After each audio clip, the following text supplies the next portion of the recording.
So I've been living in Florence now for quite a long time, enough for me to make a video about Italy's top culture shocks.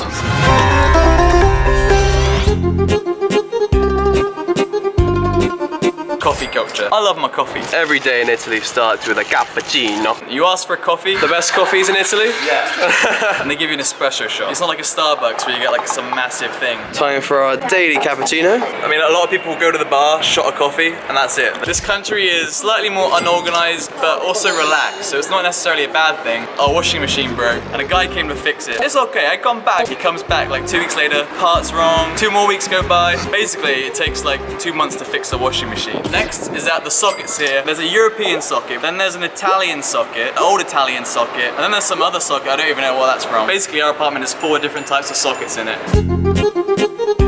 To be honest, I think that's just our apartment because it's really old. This country is very religious, and you really feel it. Another hour has passed. The constant church bells. Bells, bells, bells galore. Beautiful churches and cathedrals all over Italy.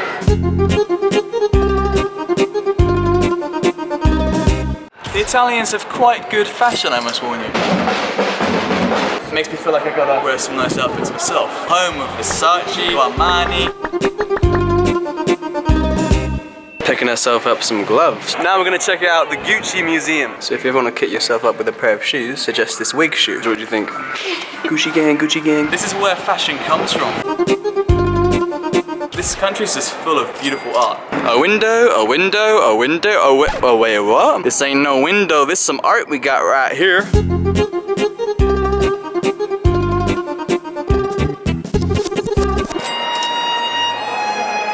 Look at these casual surroundings in Rome. You get a coffee and you're literally sitting next to some amazing church.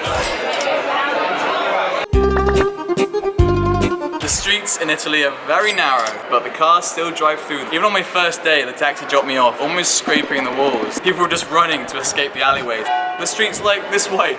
When you see how narrow the streets are in Italy, you realize why their cars are this size. Italy has strange opening hours. Most places close for lunch. If you want to buy something at around 12 to 2, you're out of luck. So yeah, that's a shock if you're coming from a city. Food is delicioso.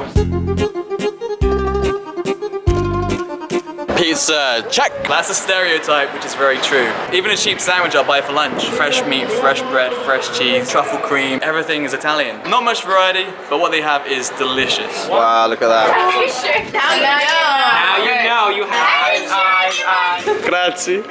Got the lady who was serving to subscribe. Achievement for the day. Last but not least, Italian men. They're a flirtatious bunch. They're very forward, and I think the Italian women know the deal. Coming from a different country, it can be shocking because it's like, whoa, whoa, whoa. I don't want a relationship right now. But they don't understand, they keep hitting on me. Italian men are just very forward.